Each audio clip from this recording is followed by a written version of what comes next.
the discovery of the rotating magnetic field.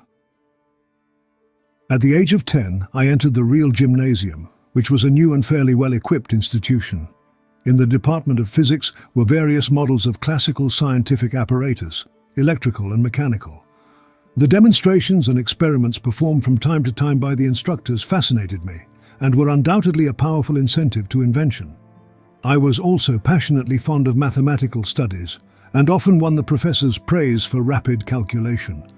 This was due to my acquired facility of visualizing the figures and performing the operations, not in the usual intuitive manner, but as in actual life. Up to a certain degree of complexity, it was absolutely the same to me whether I wrote the symbols on the board or conjured them before my mental vision. But freehand drawing, to which many hours of the course were devoted, was an annoyance I could not endure. This was rather remarkable, as most of the members of the family excelled in it. Perhaps my aversion was simply due to the predilection I found in undisturbed thought. Had it not been for a few exceptionally stupid boys who could not do anything at all, my record would have been the worst. It was a serious handicap, as under the then existing educational regime, drawing being obligatory, this deficiency threatened to spoil my whole career, and my father had considerable trouble in railroading me from one class to another. In the second year at that institution, I became obsessed with the idea of producing continuous motion through steady air pressure. The pump incident, of which I have told, had set afire my youthful imagination and impressed me with the boundless abilities of a vacuum. I grew frantic in my desire to harness this inexhaustible energy, but for a long time I was groping in the dark. Finally, however, my endeavors crystallized in an invention which was to enable me to achieve what no other mortal ever attempted. Imagine a cylinder freely rotatable on two bearings and partly surrounded by a rectangular trough which fits it perfectly. The open side of the trough is closed by a partition so that the cylindrical segment within the enclosure divides the latter into two compartments, entirely separated from each other by airtight sliding joints. One of these compartments being sealed and once for all exhausted, the other remaining open. A perpetual rotation of the cylinder would result, at least I thought so. A wooden model was constructed and fitted with infinite care, and when I applied the pump on one side and actually observed that there was a tendency to turning, I was delirious with joy. Mechanical flight was the one thing I wanted to accomplish, although still under the discouraging recollection of a bad fall I sustained by jumping with an umbrella from the top of a building. Every day I used to transport myself through the air to distant regions, but could not understand just how I managed to do it. Now I had something concrete, a flying machine with nothing more than a rotating shaft, flapping wings, and a vacuum of unlimited power. From that time on, I made my daily aerial excursions in a vehicle of comfort and luxury, as might have befitted King Solomon. It took years before I understood that the atmospheric pressure acted at right angles to the surface of the cylinder, and that the slight rotary effort I observed was due to a leak. Though this knowledge came gradually, it gave me a painful shock. I had hardly completed my course at the Real Gymnasium when I was prostrated with a dangerous illness, or rather, a score of them, and my condition became so desperate that I was given up by physicians. During this period, I was permitted to read constantly, obtaining books from the public library, which had been neglected and entrusted to me for classification of the works and preparation of the catalogues. One day, I was handed a few volumes of new literature unlike anything I had ever read before, and so captivating as to make me utterly forget my hopeless state. They were the earlier works of Mark Twain, and to them might have been due the miraculous recovery which followed. 25 years later, when I met Mr. Clemens and we formed a friendship between us, I told him of the experience and was amazed to see that great man of laughter burst into tears. My studies were continued at the higher Real Gymnasium in Karlstad, Croatia, where one of my aunts resided. She was a distinguished lady, the wife of a colonel who was an old warhorse, having participated in many battles. I never can forget the 3 years I passed at their home. No fortress in time of war was under a more rigid discipline. I was fed like a canary bird. All the meals were of the highest quality and deliciously prepared, but short in quantity by 1,000%. The slices of ham cut by my aunt were like tissue paper. When the colonel would put something substantial on my plate, she would snatch it away and say excitedly to him, "Be careful, Nico is very delicate." I had a voracious appetite and suffered like Tantalus, but I lived in an atmosphere of refinement and artistic taste quite unusual for those times and conditions. The land was low and marshy, and malaria fever never left me while there, despite of the enormous amounts of quinine I consumed. Occasionally the river would rise and drive an army of rats into the buildings, devouring everything even to the bundles of the fierce paprika. These pests were to me a welcome diversion. I thinned their ranks by all sorts of means, which won me the unenviable distinction of rat catcher in the community. At last, however, my course was completed, the misery ended, and I obtained the certificate of maturity which brought me to the crossroads. During all those years, my parents never wavered in their resolve to make me embrace the clergy, the mere thought of which filled me with dread. I had become intensely interested in electricity under the stimulating influence of my professor of physics, who was an ingenious man and often demonstrated the principles by apparatus of his own invention. Among these, I recall a device in the shape of a freely rotatable bulb with tin-foil coatings, which was made to spin rapidly when connected to a static machine. It is impossible for me to convey an adequate idea of the intensity of feeling I experienced in witnessing his exhibitions of these mysterious phenomena. Every impression produced 1,000 echoes in my mind. I wanted to know more of this wonderful force. I longed for experiment and investigation, and resigned myself to the inevitable with aching heart. Just as I was making ready for the long journey home, I received word that my father wished me to go on a shooting expedition. It was a strange request, as he had been always strenuously opposed to this kind of sport. But a few days later, I learned that the cholera was raging in that district, and taking advantage of an opportunity, I returned to Gospic in disregard of my parents' wishes. It is incredible how absolutely ignorant people were as to the causes of this scourge, which visited the country in intervals of from 15 to 20 years. They thought that the deadly agents were transmitted through the air and filled it with pungent odors and smoke. In the meantime, they drank the infected water and died in heaps. I contracted the awful disease on the very day of my arrival, and although surviving the crisis, I was confined to bed for 9 months with scarcely any ability to move. My energy was completely exhausted, and for the second time I found myself at death's door. In one of the sinking spells, which was thought to be the last, my father rushed into the room. I still see his pallid face as he tried to cheer me in tones belying his assurance. "Perhaps," I said, "I may get well if you will let me study engineering." "You will go to the best technical institution in the world," he solemnly replied, and I knew that he meant it. A heavy weight was lifted from my mind, but the relief would have come too late had it not been for a marvelous cure brought about through a bitter decoction of a peculiar bean. I came to life like another Lazarus, to the utter amazement of everybody. My father insisted that I spend a year in healthful physical outdoor exercises, to which I reluctantly consented. For most of this term, I roamed in the mountains, loaded with a hunter's outfit and a bundle of books, and this contact with nature made me stronger in body as well as in mind. I thought and planned and conceived many ideas, almost as a rule delusive. The vision was clear enough, but the knowledge of principles was very limited. In one of my inventions, I proposed to convey letters and packages across the seas through a submarine tube in spherical containers of sufficient strength to resist the hydraulic pressure. The pumping plant, intended to force the water through the tube, was accurately figured and designed, and all other particulars carefully worked out. Only one trifling detail, of no consequence, was lightly dismissed. I assumed an arbitrary velocity of the water, and what is more, took pleasure in making it high, thus arriving at a stupendous performance supported by faultless calculations. Subsequent reflections, however, on the resistance of pipes to fluid flow determined me to make this invention public property.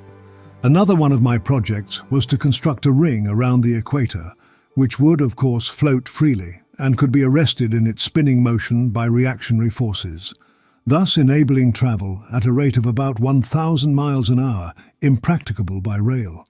The reader will smile.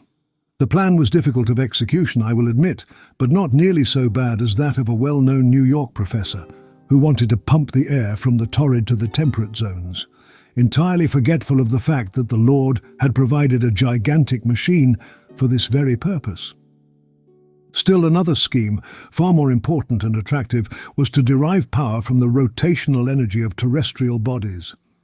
I had discovered that objects on the Earth's surface, owing to the diurnal rotation of the globe, are carried by the same alternately in and against the direction of translatory movement. From this results a great change in momentum which could be utilized in the simplest imaginable manner to furnish motive effort in any habitable region of the world. I cannot find words to describe my disappointment when later I realized that I was in the predicament of Archimedes, who vainly sought for a fixed point in the universe. At the termination of my vacation, I was sent to the Polytechnic School in Graz, Styria, which my father had chosen as one of the oldest and best reputed institutions. That was the moment I had eagerly awaited, and I began my studies under good auspices and firmly resolved to succeed.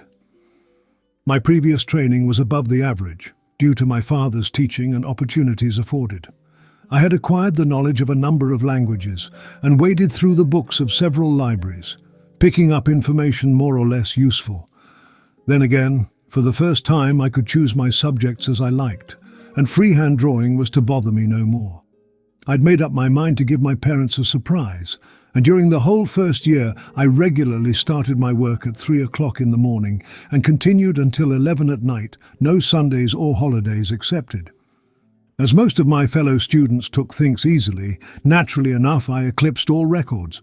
In the course of that year I passed through 9 exams, and the professors thought I deserved more than the highest qualifications. Armed with their flattering certificates, I went home for a short rest, expecting a triumph, and was mortified when my father made light of these hard-won honours. That almost killed my ambition, but later, after he had died, I was pained to find a package of letters which the professors had written him to the effect that, unless he took me away from the institution, I would be killed through overwork. Thereafter, I devoted myself chiefly to physics, mechanics, and mathematical studies, spending the hours of leisure in the libraries. I had a veritable mania for finishing whatever I began, which often got me into difficulties. On one occasion I started to read the works of Voltaire when I learned, to my dismay, that there were close on 100 large volumes in small print which that monster had written while drinking 72 cups of black coffee per diem. It had to be done, but when I laid aside the last book I was very glad and said, "Never more." My first year's showing had won me the appreciation and friendship of several professors. Among these were Professor Rogner, who was teaching arithmetical subjects and geometry, Professor Poschel, who held the chair of theoretical and experimental physics, and Dr. Ahler, who taught integral calculus and specialized in differential equations. This scientist was the most brilliant lecturer to whom I ever listened. He took a special interest in my progress and would frequently remain for an hour or two in the lecture room, giving me problems to solve, in which I delighted. To him I explained a flying machine I had conceived, not an illusionary invention, but one based on sound scientific principles, which has become realizable through my turbine and will soon be given to the world. Both Professors Rogner and Poschel were curious men.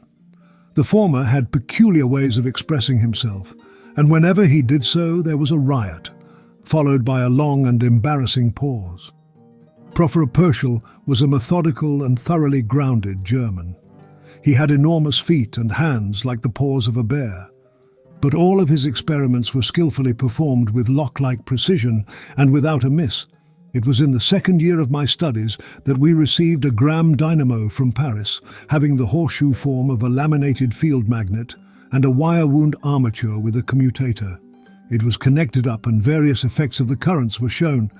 While Professor Poschel was making demonstrations, running the machine as a motor, the brushes gave trouble, sparking badly, and I observed that it might be possible to operate a motor without these appliances.